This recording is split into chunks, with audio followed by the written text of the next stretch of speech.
¿Qué tal? ¿Cómo están, amigos y amigas de esta comunidad? Como siempre, un gusto, como siempre, un placer que nos acompañen, por supuesto. Fíjese que me quedé pensando en todo este show tan degradante que protagoniza María Corina Machado, en donde la mujer, junto con sus corifeos, entre ellos varios integrantes de la derecha mexicana, pues esperaba que cuando Nicolás Maduro fuera secuestrado, fuera sustraído, fuera golpeado, fuera asesinado por Estados Unidos, pues ella asumiera el poder. Y si no ella, pues cualquiera de sus testaferros completamente manipulados. Caso concreto de Edmundo González, que dicen los seguidores de María Corina Machado, ganó la elección pasada, aun y cuando nunca presentaron pruebas reales, presentaron pruebas apócrifas, presentaron boletas apócrifas, no tienen la fortaleza entre la población venezolana, ni siquiera entre la oposición venezolana, que ese fue un detalle que también se ha escapado de algunos análisis, ¿no? En donde se aseguraba que Edmundo González representaba a toda la oposición venezolana, y yo recuerdo a varios de los que compitieron o intentaron competir, pues simplemente no reconocer el triunfo de Edmundo González o no reconocer que formaban parte de las ideas de Edmundo González. ¿Por qué? Porque abiertamente lo decían, el señor y la señora son unos entreguistas. Es similar a lo que pasaba con Leopoldo Gómez, a lo que pasaba con Juan Guaidó, e incluso uno de ellos también rechazó la postura de Estados Unidos de intervención en su país y de injerencia en su país. ¿Por qué razón? Porque hay límites éticos incluso, y muchos opositores dicen, nosotros nos quedamos a dar la batalla en contra del chavismo. ¿Por qué? Porque no creemos en él, pero nos quedamos aquí a dar la batalla en Venezuela. Nos quedamos aquí a dar la batalla en el terreno. Todos estos se fueron, ¿no? Y desde Estados Unidos lo único que buscan, o desde Madrid, o desde con donde quiera, lo único que buscan es desestabilizar un país para sus propios intereses y no para el desarrollo como tal de la sociedad. Aún a pesar de todo ello, hay que ser muy claros, insisto, el chavismo es mayoría en Venezuela y puede que a mucha gente no le agrade escuchar eso, pero eso es otra cosa, es una realidad. Es como cuando dices, en este país no puedes ser antiobradorista y te salen con que eso no es cierto. Y dices, maestro, date cuenta los niveles de popularidad de Andrés Manuel, date cuenta la aceptación de López Obrador como figura histórica, y te darás cuenta que muchas de tus críticas a López Obrador pues no van a trascender. ¿Por qué? Porque la gente no le gustan los antiobradoristas, porque la gente se siente identificada con el obradorismo. Bueno, lo mismo pasa en Venezuela con el chavismo. Nadie está diciendo que sean perfectos, nadie está diciendo que no haya errores, nadie está diciendo que no haya contradicciones, no, pero es una realidad. Porque de otra manera, perdón, Maduro no hubiera podido ganar, no hubiera podido mantenerse tanto tiempo si no hubiera un respaldo al chavismo. Y se le olvida a mucha gente un dato que es fundamental y que hoy comenzó a darse a conocer en redes sociales, que Hugo Chávez fue el presidente que históricamente más procesos de revocación ganó. Imagínese, en cada momento era un proceso revocatorio contra Chávez y ganaba Chávez. Y la gente decía, no, es que hubo fraude. Bueno, o sea, no va a haber fraude hasta que ganes, ¿no? En pocas palabras, en lugar de reconocer, como hay gente de la oposición venezolana que ha reconocido, que el chavismo representa a un sector de la población muy importante porque les dio, caray, desde identidad, que es algo muy fundamental, porque ni siquiera había identidad de muchos sectores, lo cual hacía, por supuesto, más fácil la manipulación por parte de las élites. Les dio algo que no les daban las élites, las oligarquías, los bancos, los empresarios, todo ello. Les dio un lugar, una identidad, una representación. Les ayudó a mejorar su calidad de vida. Por supuesto que pasa como aquí en México. ¿Quiénes odian? Ajá.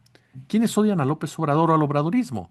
Los de clase media alta que de una forma u otra se vieron afectadas por medidas que tomó López Obrador para beneficiar a los que menos tienen. Esos son los que lo odian más, porque ni siquiera los millonarios, ¿eh? Los millonarios tienen sus reservas, por supuesto, porque ellos siempre van a querer a alguien de ellos ahí sentado, punto. Ajá. Pero no han tenido problemas con el obradorismo en ningún aspecto. Ajá, no ha habido una reforma fiscal que realmente los grave a sus fortunas o les afecte en algo. Las medidas que se han tomado del salario mínimo han sido acordadas entre ambas partes, con iniciativa y lucha y disposición social y política de la presidencia de la República, ¿no? Entonces, no han tenido una confrontación. El único que ha tenido una confrontación tan abierta es Salinas Pliego, póngale Germán Larrea en otras ocasiones, por ahí también algunas diferencias con la gente de FEMSA, del ALA, pero la gran mayoría no ha tenido problemas con el obradorismo.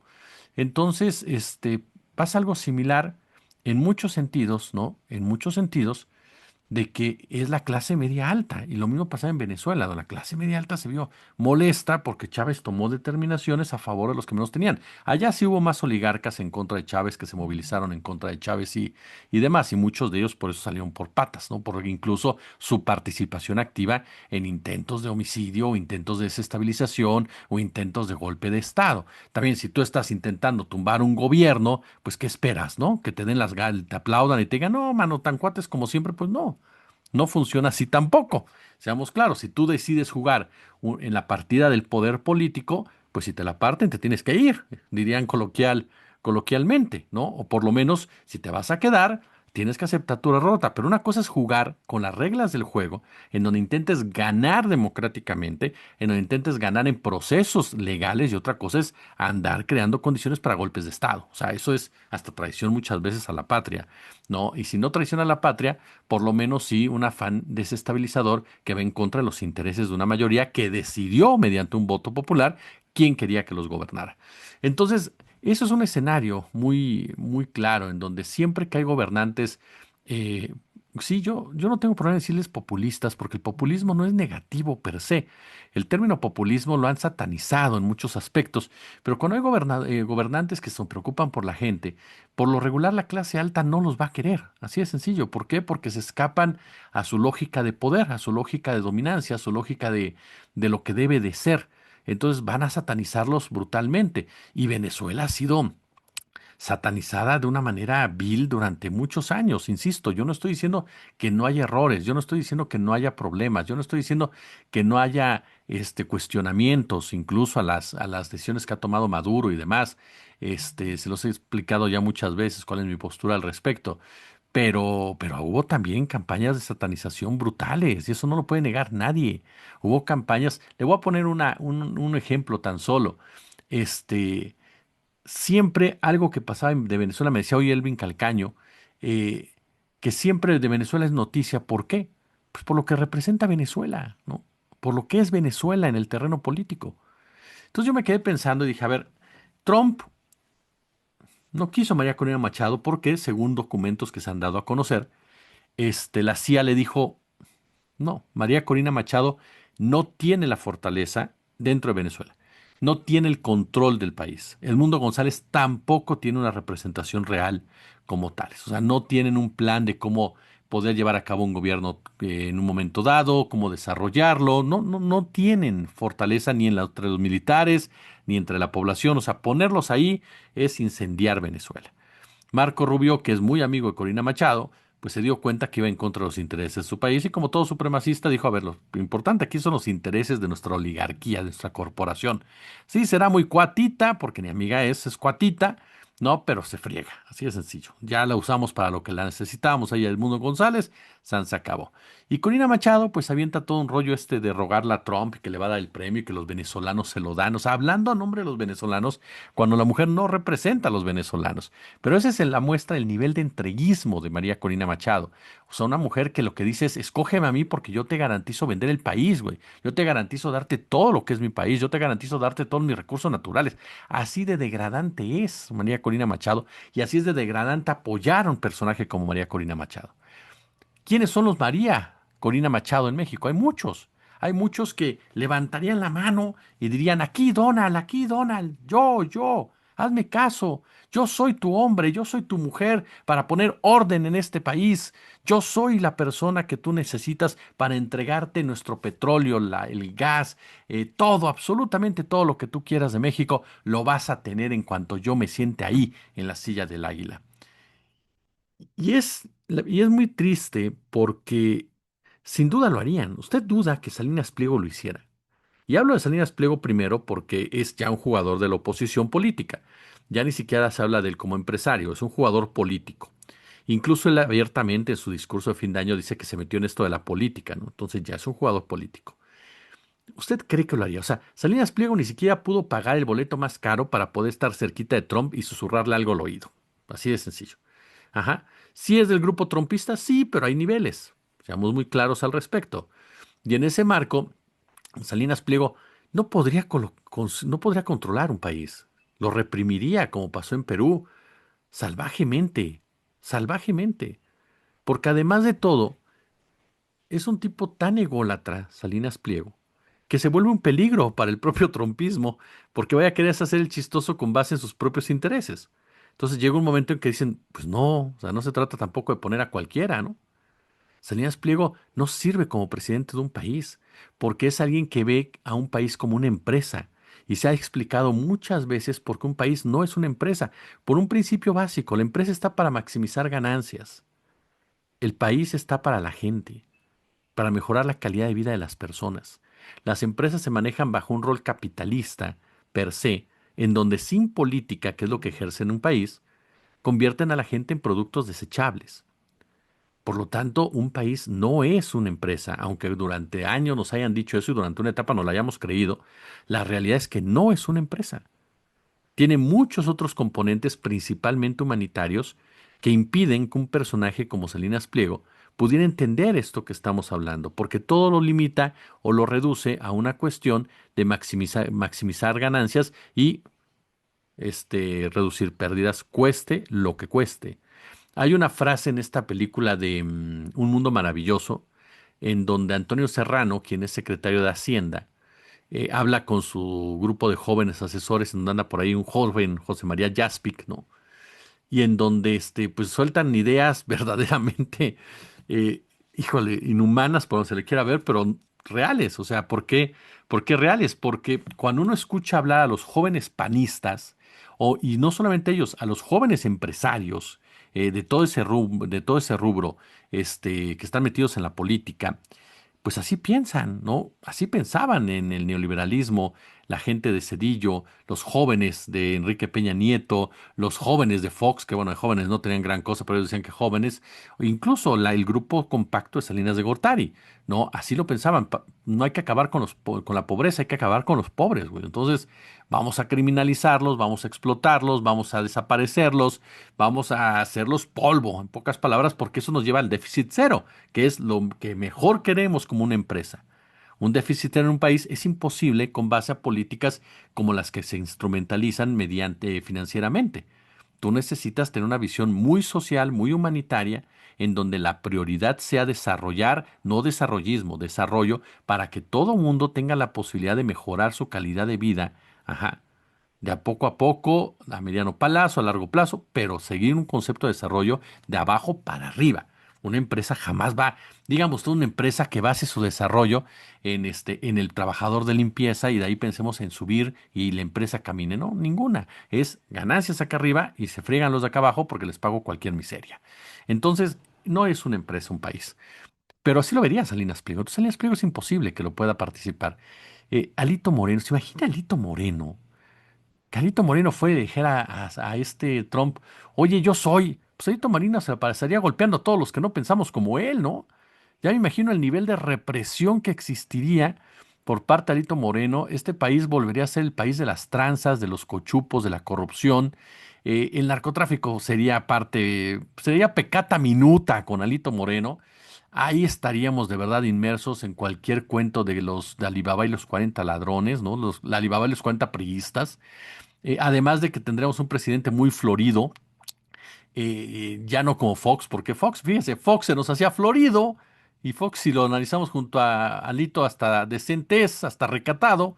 No, no, Alito serían mentadas de madre todas las mañanas. Imagínese una mañanera con Alito Morales. Imagínese, Alito Moreno, imagínese una mañanera con Alito Moreno. Estaríamos, bueno, cada pregunta te tocaría punching back, güey, o tehuacanazo, cara, por andar preguntando cosas que no debes, por supuesto, ¿no? Y ya me imagino las respuestas del hombre echándole la culpa a la narcodictadura militar cubana, castro-venezolana de Morena, ¿no? A cada oportunidad que tuviera. No, sería un dictador, Alito Moreno. Si el otro sería un dictador económico, este sería un dictador mafioso, completamente. Lili Telles, no, hombre, imagínense a Lili Telles de presidenta. Digo, eso nunca va a pasar, nunca. Lili Telles no tiene la mínima posibilidad de ser presidenta. Si no lo tiene Alito, no la tiene a Lili ni menos, porque a Lili trabaja para Salinas Pliego, entonces no va a ir en contra de su patrón. No, a lo mejor la pondrían para manipularla, pero no iría ella por sí misma a ganar algo así. Pero imagínese a Lili Telles, ¿no? La ley Bellaco, en pocas palabras, ¿no? Una presidenta con esos cambios de humor. Bueno, que hay que reconocer que es un personaje, ¿no? O sea, ella crea un personaje, por eso de repente habla muy sereno, de repente exaspera y hace un drama. Sería una actuación de Lili Telles, sería como tener a una Libertad Lamarque Región 24 en el poder, ¿no? Así, con esos dramones dignos de mujer, casos de la vida real, o la Rosa de Guadalupe para los más chavalos, ¿no? Sería un aquelarre verdaderamente de humor involuntario y de histeria colectiva tener un personaje de esa naturaleza y ni un loco como Trump la pondría, o sea, le haría competencia. Llegaría un momento en que por el puro ego estos tres personajes tratarían de ser más ególatras que el propio Donald Trump. Imagínese a Ricardo Anaya. A Ricardo Anaya que ahora se ha vuelto otra vez viral, una declaración que hizo cuando era candidato, en donde dice que el petróleo, pues sí, el petróleo va de salida, güey. El petróleo, ¿a quién le importa? En la tarde hicimos un análisis sobre las corporaciones petroleras. Pues, a ver, señor Ricardo Anaya, hay quien sí le importe mucho, ¿no? Sinceramente, con decirle que marca guerras el petróleo, señor Anaya. Pero imagínese, de ese nivel de mentira, porque Anaya no es ningún tonto, es bastante vivo, de ese nivel de mentiras tendríamos a la presidencia de la República. Además, imagínese a Anaya, una especie de CEO, fresa woke, ¿no? Woke en el término negativo, no en el término progresista, no en el término rebelde, no en el, como debe ser un movimiento woke, no. Este sería la versión negativa de lo woke, ¿no? Este, el clásico que simula todo, que todo está bien, que a final de cuentas hay que pintar aquí, hay que pintar allá, aunque no cambies absolutamente, absolutamente nada.